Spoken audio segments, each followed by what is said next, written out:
Hey everybody, it is February and I'm doing a studio update. I didn't get to do one in January, so this is going to be a fair amount of recapping, but I'm going to try to condense it. I was at OAX at the end of January, which is a fairly new convention. This is only the second year in Orlando, Florida, and that was kind of one of the big things that's happened in the time since my last update. It's a great show. It's really kind of exciting to see a show like this, which is a very kind of niche. I've been going to LuxCon since the very first one, and this has a similar kind of flavor and vibe to it. And I think a similar story even, which is some people who ran an online collector community decided to put together their own convention. And there's just something really special about shows like that. So I had a great time being down there, and I got to show a new piece, which I don't think I've shown here. I'm pretty sure I haven't. So I'm going to show that now. But this is a painting that was done as a commission for a collector of the character Black Bolt for Marvel. This was 12 by 18 inches, and very happy with how it came out. Always just really fun to anytime I get to paint superheroes, I always have a good time doing it. And this piece, as I was working on it, I kind of had some thoughts, things I've been thinking about for a while now were kind of coming together on this one. And in a big part because most of the work I do is for reproduction. And lately I've been doing a little bit more direct commissions for collectors. I've done a number over the years, but it's something that's starting to become more regular in my schedule. And the considerations generally don't seem like they should be that different, but it does make me more aware of the original being the true end product. And when I'm working with clients, when I'm doing things for reproduction where the original is not really ever necessarily going to be seen by anybody, which sometimes it happens. I finish a piece for a job and it never goes up on the market. It never goes into a show or anything. It just stays in my collection. And in those cases, there's a lot of things that can be done in post-production to really kind of finesse and fine-tune a piece to where I want it to be. When I know the piece is going to be something that I want to show the original of, I think that has some considerations that otherwise wouldn't be there.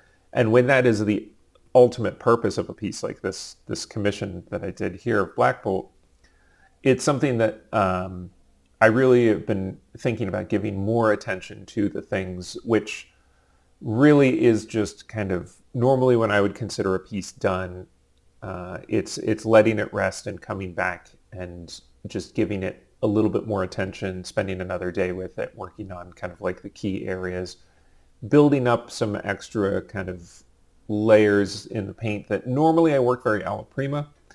And it's interesting doing this. It's really proving to me something that I have kind of known but have not really put into practice that much over the years, which is that extra little bit goes a really long way. And I'm kind of committing myself to doing that more in all of my pieces going forward. And part of the thing with that is it also causes me I need a little bit more time, because if I'm just working alla prima and shooting the painting while it's still wet, I can turn that around for a client very fast. But if I need to let layers dry, you're going to need to then put some kind of a varnish or a temporary varnish on to photograph it. That can take some more time. And so it's causing me to just kind of rearrange my schedule a little bit as far as how I estimate the time to deliver something and the steps that I approach it in. And so after doing this piece, I had another private commission, which was for a Jean Grey painting that I actually finished this painting a while ago. And because, like I'm saying about the letting everything dry long enough to be able to varnish and shoot it, I had to just kind of let it sit for, I think, like 2 weeks, because some of these areas of the white in particular were just, even with Galkid added, were just not drying as fast as I had hoped they would. But this piece, I really was just very mindful of all the things that I wanted it to feel in person, being the primary thing. And so I think it photographed very well, but I really feel like this is just fully committing me as I go forward to putting even more attention into that like final pass. And working that way also lets me feel less concern about cramming everything into one really like intense session and instead breaking it up into smaller pieces. And I think these are all things that might potentially make me work a little slower. Definitely it's going to make me need to plan and be a little more organized. But I think ultimately it's going to improve the finish quality. I'm super happy with both the Black Bolt and this Jean Grey with how they came out. And the Jean Grey also has something else going on in it that I'm trying to bring back into my paintings, something I messed around with like a long time ago and then kind of put to the side, which is palette knife. And there's not very much of it happening in here, but just a little bit in those energy crackles. And it does something that a brush can't do. And so that's another thing that I'm kind of having fun with. I have a couple other pieces actually to show on that point. One of them, this is for a group show that I'm going to be putting this into. I think this needs to go out in the mail like tomorrow, honestly. But there's a show that I'm participating in Portland, I think. Honestly, I forget the details of this. I need to look them up. But I'm going to be putting this into a show, and the theme was just called In Shadow. And this is really like, you know, I'm a fan of spooky things, which shows up in a lot of my art. And this is inspired by going and visiting some spooky places that, you know, either like allegedly haunted locations or even the trip I took back in November, which I think I probably talked about on Studio Update, to Yellow Dog Village, which is just a completely decaying, abandoned mining village in western Pennsylvania. And yeah, so this painting was really, you know, built on a lot of that feeling. And then as I was working it, I was like, I know that this is one that I wanted to bring the palette knife in. And I just decided, as is the case when it's something that's, you know, the personal pieces and gallery pieces, I feel like you can really go wild and it's going to work or it's not going to work. But, you know, you're not really at the same kind of risk as you are when you're working with a client on a deadline. And so I just decided to, you know, get really into it with the palette knife and had a lot of fun seeing where that took me here. And I feel like it really kind of fits for what I was trying to do on this piece. And another one, which also I got to bring some of the palette knife in. This was actually painted last year, but this is a painting for a collector's edition of The Keep, which is being published by Midworld.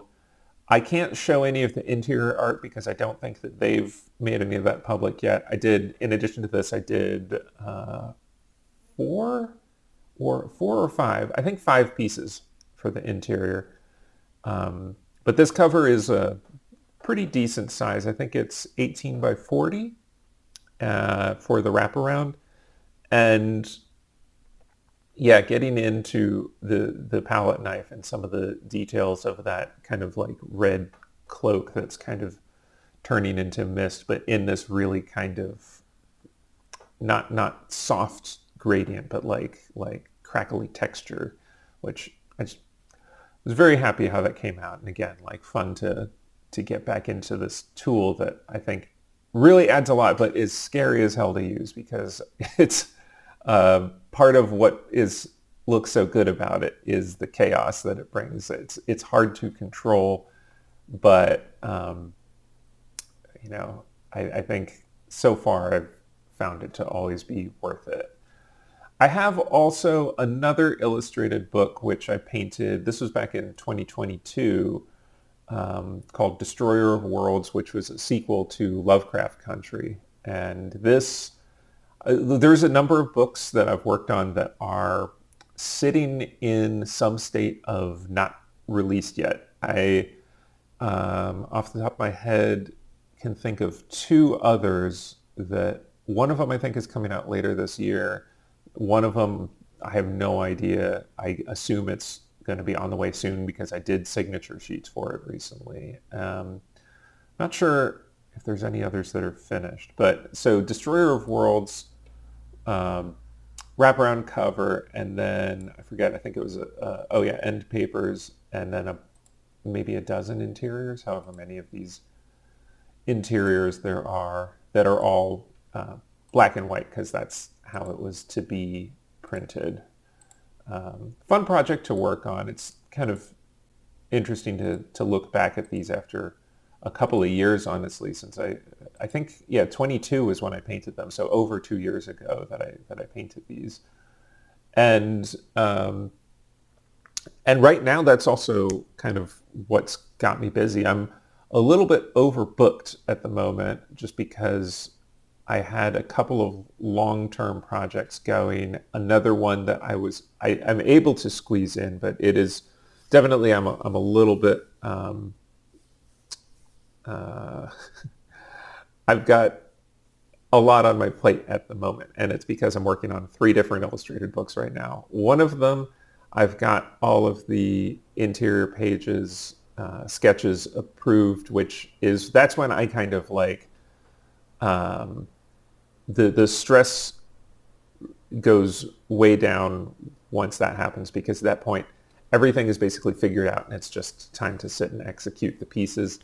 One of them, I am in progress on the sketches right now, and one of them, I have to read the book. I haven't read the book yet, and so these are 3 illustrated books, kind of like not all happening at the same time, but it's kind of overlapping in some ways, which not ideal. But they were all 3 projects that I really wanted to do, and so I'm excited about all of those. I forgot. One other thing that got public. I totally forgot about this one. 24. This is a 24. Yeah, okay. Yeah, I forgot. This also, I think, just released because I just got my copies in the mail. This was for a Jim Butcher book called Warrior Born, published by Subterranean. Technically an illustrated novel, but I don't know if I really count it as that because it's just it's really more, it's a novella with a cover and then 2 interiors. And yeah, just fun pieces. I don't know that I have a lot to say on these, but I really enjoyed working on them. This dragon was kind of a fun challenge. This kind of like colorful, like rainbow colored feathered dragon that came out, I think, pretty cool, very strange looking. But in general, I just feel like these are cool, fun, solid pieces that I had a good time doing. I got a 3D printer, which is something that I've been wanting to do for a few years now. I don't know that really relates to painting at all, but it's definitely something that I'm having fun with for photography. I've been designing and printing parts for weird custom build stuff that I like to do. I'll probably maybe talk about that a little bit more once I actually have some stuff. I've got a panoramic camera that I started working on like 3 years ago, and I got to a point where I either needed to fabricate something by hand or design and print it in 3D, and I was tempted to do the first way, but I knew it wouldn't necessarily, it would be crude and doing it in 3D would be more refined and probably functional. And so that was what I decided to do, but I didn't have the know-how or equipment to do that at the time. So I'm finally like dusting that project off and getting back to it. But otherwise, not much else going on. Oh, I do have these handy. I'll just show these. So this is the, boy, the reflections are going to make this tough. This is the one piece that I was talking about with lots of palette knife. And then this one, this probably is going to be going out I'm probably going to be shipping this tomorrow or the next day. Actually, no, post office is closed tomorrow, but I will be shipping this in the next couple days. This is the Jean Grey, which again, I'm just so happy with. One of my favorite pieces I think I've done of any Marvel character. Usually my favorites are the ones I do larger, the 18 by 24s, but I feel like a lot of things really kind of clicked while I was working on this, and I really just let myself be open to, I don't know, just, yeah, it really was, I feel like I learned a lot here and benefited a lot from just kind of taking my time and letting this piece happen as it wanted to happen, and very happy with the result. Anyway, that's what's going on in the studio, and I will probably, I don't know, I might be back in March, I might be back in a couple of months. I'm very distracted with these illustrated book projects that are keeping me very busy, plus some other, I'm continuing to do projects for Wizards of the Coast and, that sort of thing. So it's been busy, but that's good. It feels good to be busy, especially, I don't know, there are times when I just want to put my mind on my work because that is a thing that I have control over when other things in the world we don't necessarily have control over. And so if nothing else, I can focus on that, and that carries me through. Okay, anyway, that is it, and I will catch you next time. Thanks so much. Bye.